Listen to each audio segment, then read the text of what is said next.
Gravitation या information बघितलेली आहे. तर ग्रॅव्हिटेशन मध्ये सुरुवातीला आपण बघणार आहे की हा ग्रॅव्हिटेशन फिनॉमिनन काय आहे. तर gravitation this phenomenon was discovered by sir Isaac Newton. त्यांनी काय सांगितलेलं आहे की कोणते पण ऑब्जेक्ट हा व्हर्टिकली डाऊनवर्ड्स येत असतो due to earth gravitational force. नंतर आपण त्याच्यामध्ये नेक्स्ट इम्पॉर्टंट पॉइंट बघितलेला आहे सेंट्रिपिटल फोर्स.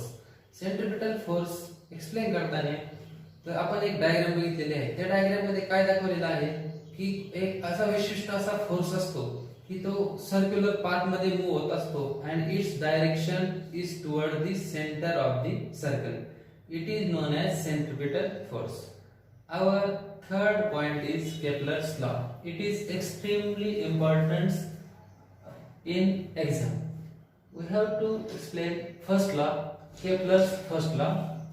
तर हा केपलर्स फर्स्ट लॉ काय आहे हे एक्सप्लेन करण्याच्या अगोदर तुम्हाला इलिप्स विषयी माहिती असायला पाहिजे.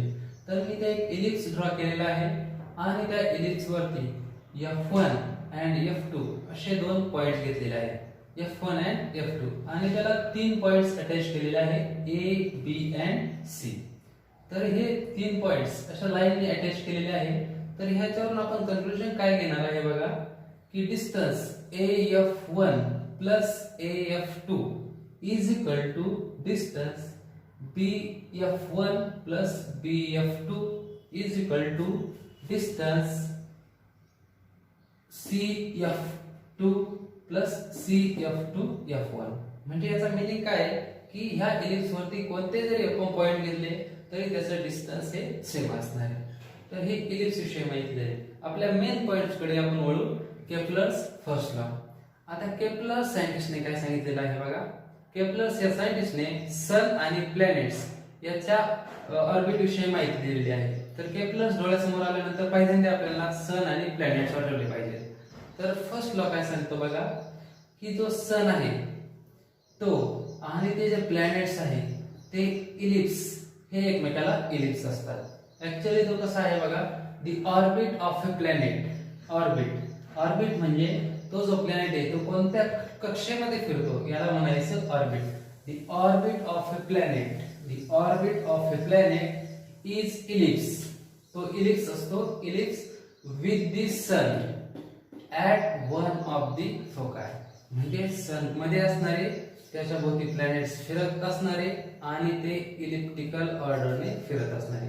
दिस is Kepler's first law.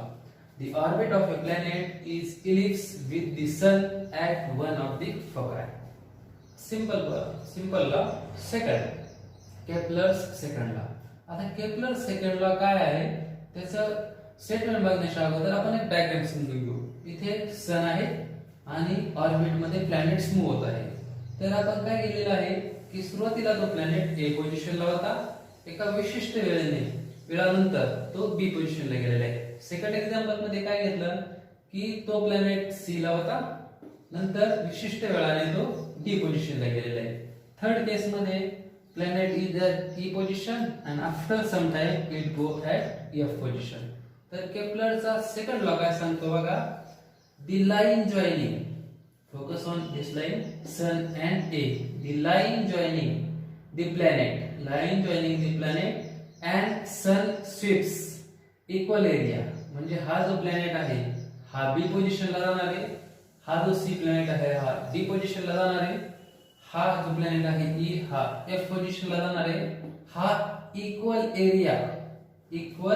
Area observe this area equal area in equal interval of time. Simple मराठीमध्ये जर लक्षात ठेवायचं तर कोणता पण प्लॅनेट आणि सन याला अटॅच करणारी जी लाईन आहे तो जो सन आहे तो equal area in equal interval of time cover करतो. The line joining the planet and sun sweeps equal area in equal interval of time. तुम्ही एरिया ऑब्झर्व करा. एरिया सर्व सेम आहे. This is Kepler's second law. आता केपलरचा third law काय सांगतो बघा. Kepler's third law. तर थर्ड लॉ एक्सप्लेन करण्याच्या अगोदर आपल्याला प्लॅनेट्स आणि सनच्या काही कॅरेक्टरिस्टिक माहित असायला पाहिजे. तर सन आणि त्याच्या भोवती बाहेर सॅटेलाइट किंवा प्लॅनेट्स फिरत असतात. तर त्या प्लॅनेट्स एका विशिष्ट ऑर्बिट मध्ये फिरत असतात आणि एक कंप्लीट चक्कर होण्यासाठी त्याला आपण वर्ड आहे आपल्याकडे रिव्होल्यूशन. प्लॅनेट एक कंप्लीट गोल चक्कर मारण्यासाठी किती वेळ लागतो याला पिरियड म्हणलं जातं. म्हणजे किती टाइम लागतो याला पिरियड म्हणतात आणि तो जो एक डिस्टन्स आहे त्याला एक रिव्होल्यूशन म्हणतात. तर मग थर्ड लॉ काय सांगतो बघा, द स्क्वेअर ऑफ पिरियड म्हणजे एका प्लॅनेटला फिरण्यासाठी किती वेळ लागणार आहे त्याचा square is directly proportional to mean cube of mean distance between them. Simple काय बघा, कोणता पण प्लॅनेट त्याला त्याचा पिरियड याचा स्क्वेअर हा या डिस्टन्सच्या क्यूबच्या डायरेक्टली प्रोपोर्शनल असतो. This is our Kepler's third law. त्याच्यामध्ये total 3 law. First, third law. We have to study the next point. आणि नेक्स्ट पॉइंट स्टडी करण्याअगोदर आपण परत एकदा ग्रॅव्हिटेशन फोर्स काय असतो ते बघणार. मी तुम्हाला काल सांगितलं की 2 ऑब्जेक्ट असतात त्यांच्यामध्ये ग्रॅव्हिटेशनल फोर्स असतो. तर त्या ग्रॅव्हिटेशनल फोर्स हे कशावरती डिपेंड असणार आहे, तर ते ऑब्जेक्ट कोणते त्याच्यावरती डिपेंड असणार आहे. जसं स्मॉल ऑब्जेक्ट असतात त्यांच्यामध्ये ग्रॅव्हिटेशनल फोर्स असतो, त्याचप्रमाणे खूप मोठे लार्ज प्लॅनेट्स यांच्यामध्ये सुद्धा ग्रॅव्हिटेशनल फोर्स असतो. तर याचं बेस्ट एक्झाम्पल मून अँड अर्थ. मून आणि अर्थ याच्यामध्ये खूप असा स्ट्रॉंग ग्रॅव्हिटेशनल फोर्स असतो. आपल्याला सर्वांना माहितीच आहे की समुद्रामध्ये भरती आणि ओटी येत असते. तर या भरती आणि ओटी येण्याचं कारण हे ग्रॅव्हिटेशनल फोर्स असते. तर आपली जी अर्थ आहे तिला 2 पोल्स आहेत, north pole and south pole. At north pole and south pole gravitational force is maximum and at equator the force is minimum. Hence high tides are generated at equator and low tides are generated at poles. याचा simple meaning असा आहे की north and south पोलला हाय Tide generate होतात आणि इक्वेटरला low tides generate होतात. This is due to gravitation force of earth and moon. Our next point is earth gravitational force. आता ह्या पॉइंट मध्ये अर्थचा ग्रॅव्हिटेशनल फोर्स आणि अर्थ मध्ये असणारा ग्रॅव्हिटेशनल फोर्स हे आपण डिस्कस करणार आहे. आता सपोज एक एक्झाम्पल घेऊ. समजा एखादा स्टोन आहे आणि तो आपण हॉरिझॉन्टली अपवर्ड जर फेकला तर तो एका मॅक्सिमम हाईट पर्यंत जाऊन तो परत डाऊनवर्ड येणार आहे. तर हे डाऊनवर्ड येण्याचे काम काय किंवा कोणता फोर्स वर्क करतो, अर्थ ग्रॅव्हिटेशनल फोर्स. तर याच्यामध्ये आपण एक सम सॉल्व्ह करू. सम सॉल्व्ह केल्यानंतर आपल्याला क्लिअर होईल. Example number first. Calculate the gravitational force due to Earth or Mahendra in earlier example. कालच्या लेक्चर मध्ये आपण एक पॉइंट बघितलेला आहे. महेंद्र आणि विराट यांचं वेट दिलेलं होतं 75 kg and 80 kg. या दोघांमध्ये डिस्टन्स दिलेलं होतं 1 मीटर आणि आपल्याला ग्रॅव्हिटेशनल फोर्स कॅल्क्युलेट करण्यासाठी विचारलेलं होतं. तर आपण तो काल कॅल्क्युलेट केलेला आहे. आता याच्यामध्ये चेंज काय केला बघा, फक्त याच्यामध्ये ग्रॅव्हिटेशनल फोर्स कॅल्क्युलेट करायचा आहे पण कुणामधला, महेंद्र अँड अर्थ. काल जे एक्झाम्पल बघितलं त्याच्यामध्ये ग्रॅव्हिटेशनल फोर्स कुणाचा कॅल्क्युलेट करायचा होता, महेंद्र अँड विराट. आज जे एक्झाम्पल आहे त्याच्यामध्ये ग्रॅव्हिटेशनल फोर्स कुणाचा कॅल्क्युलेट करायचा आहे, महेंद्र अँड अर्थ या दोघांमधला कॅल्क्युलेट करायचा आहे. आता हे कॅल्क्युलेट करण्यासाठी आपल्याला न्यूटन्स लॉ ऑफ ग्रॅव्हिटेशन माहित पाहिजे. Force is equal to G m1 m2 upon r square. याच्या total terms F is equal to gravitational force, G is equal to proportionality constant, m1 is equal to mass of object, m2 is mass of planet and r is equal to distance. आता याच्यामध्ये total given लिहू आपण. mass of the earth is 6.4 into 10 raised to 24 kg. 6 into 10 raised to 24 kg. And radius of the earth is 6.4 into 6 meter. Third one, Mahendra mass 75 kg. And our gravitational force, gravitational constant 6.673 into 10 raised to minus 11 newton metre square per kilogram square. Example मध्ये काय दिलेलं आहे बघा, mass of earth, radius of earth, Mahendra mass and gravitational constant. याच्यावरून आपल्याला calculate काय करायचं आहे, तर gravitational force exerted by earth on Mahendra. कशामध्ये आपण व्हॅल्यूज पुट आउट करू. G is equal to 6.673 into 10 raised to minus 11 into m1 mass of earth 6 into 10 raised to 24 kg into m2 mass 75 kg upon radius of earth capital R is equal to 6.4 into 10 raised to 6 square. After solving this problem, our answer is 733 Newton force. Means gravitational force exerted by Earth on Mahendra is 733 Newton. Second example is starting from rest. What will be Mahendra velocity after 1 second if he falling down due to the gravitational force of earth. आता हे second example आपण page number 6 वरती जे example बघितलेले आहे ते आणि हे सेम आहे. तिथे काय होतं, महेंद्र अँड विराट याच्यावर हे ज्या बेंच वरती बसलेले आहे ती फ्रिक्शन लेस बेंच आहे आणि इथे कोणाचं ग्रॅव्हिटेशनल फोर्स कंपेअर केलेले आहे, तर महेंद्र आणि अर्थ याचं ग्रॅव्हिटेशनल फोर्स काढायचा आहे. किती वेळाने काढायचं आहे, आफ्टर 1 सेकंड. आता याच्यामध्ये कोणत्या कोणत्या व्हॅल्यू दिलेल्या आहेत बघू. Given u initial velocity is 0 because it is rest. Force which is calculated in above example which is 733 Newton. After that Mahendra mass is 75 kg and time is 1 second. आता आपण given आपल्याकडे initial velocity दिलेली आहे, नंतर force दिलेला आहे, महेंद्र मास दिलेला आहे, टाइम दिलेला आहे. आपण याच्यावरून वेलोसिटी काढू शकतो according to Newton's first law. v is equal to u plus at. ह्या इक्वेशनची हेल्प घेऊन आपण वेलोसिटी काढू शकतो. पण याच्यासाठी आपल्याला माहित काय असायला पाहिजे, इनिशियल वेलोसिटी माहित असायला पाहिजे, एक्सेलरेशन माहित असायला पाहिजे आणि टाइम माहित असायला पाहिजे. तर इनिशियल वेलोसिटी आपल्याकडे आहे, एक्सेलरेशन आपल्याकडे नाही, टाइम आहे आपल्याकडे. म्हणून आपण सुरुवातीला acceleration is equal to f upon m. f is equal to 733 newton upon 75.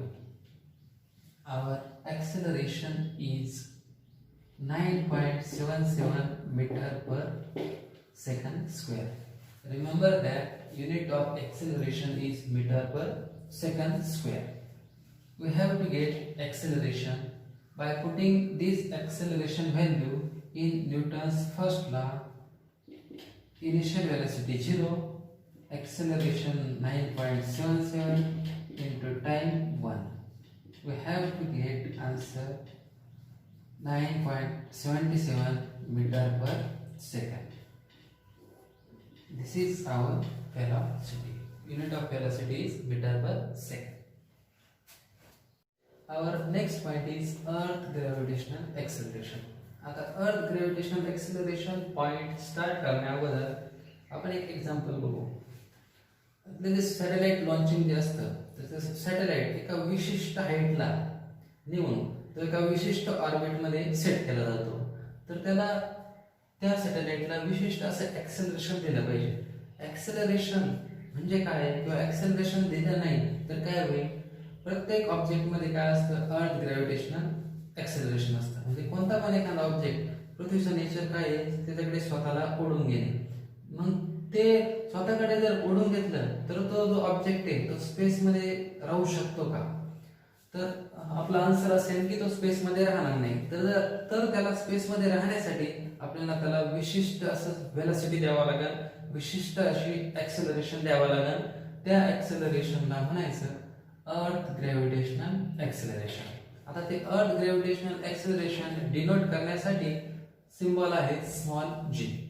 आपण ती व्हॅल्यू कॅल्क्युलेशनने काढू शकतो. तर ती कॅल्क्युलेशनने काढण्यासाठी आपण न्यूटन्स फर्स्ट लॉ ऑफ ग्रॅव्हिटेशनची मदत घेणार आहे. Newton's first law say that F is equal to gmm upon r².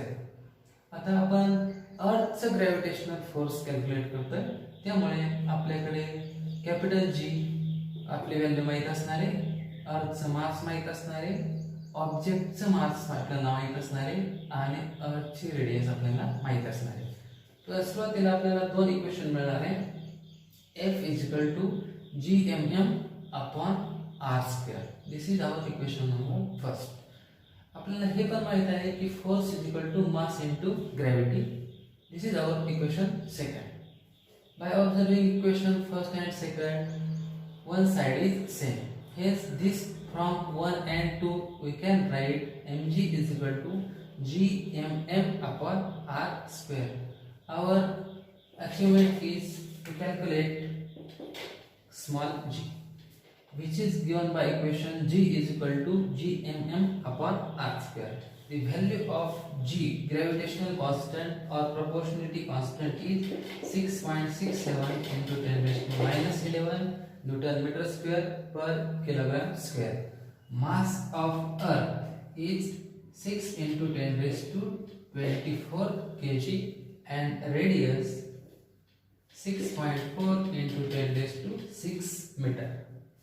Finally, we have get a value of 9.77 meter per second square.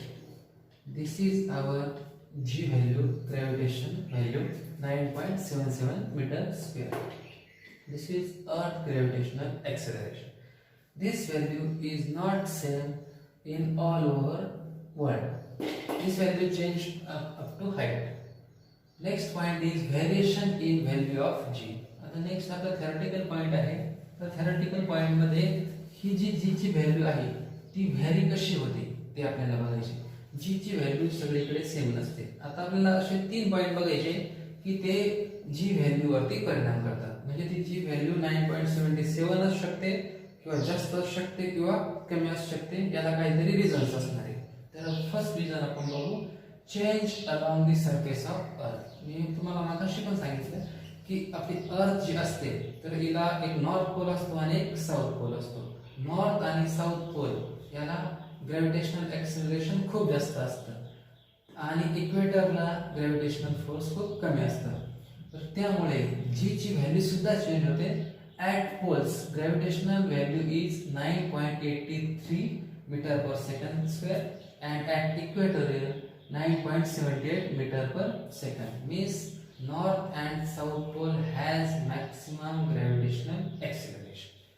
Our second point, change with height. Me previous lecture मध्ये तुम्हाला सांगितलं की जी अर्थ असते तर अर्थच्या सेंटरला maximum gravitational force असतो. म्हणजे अर्थच्या जितक्या जवळ ऑब्जेक्ट असणार आहे तितकं ग्रॅव्हिटेशनल फोर्स हे जास्त असणार आहे. मग जशी जशी हाईट वाढत जाईल तसं तसं ग्रॅव्हिटेशनल फोर्स हे कमी होईल. आपण जनरल म्हणू शकतो as height increases gravitational force gets decreases. This is our theoretical point. Third point, change with depth. Again at centre of the earth gravitational force is maximum. Hence जशी जशी depth वाढत जाईल, खोली वाढत जाईल, तसं तसं ग्रॅव्हिटेशनल फोर्स हे वाढत जाणार आहे. सिंपल कन्क्लुजन काय आहे बघा, variation in value of G. 3 points, change along the surface of earth. North आणि साऊथ पोलला ग्रॅव्हिटेशनल फोर्स जास्त असतो. परत as height increases gravitational force also decreases and as depth increases gravitational force increases. सेंटरला gravitational force हा जास्त असतो. These are 3 points. याची थेरटिकली तयारी करा तुम्ही.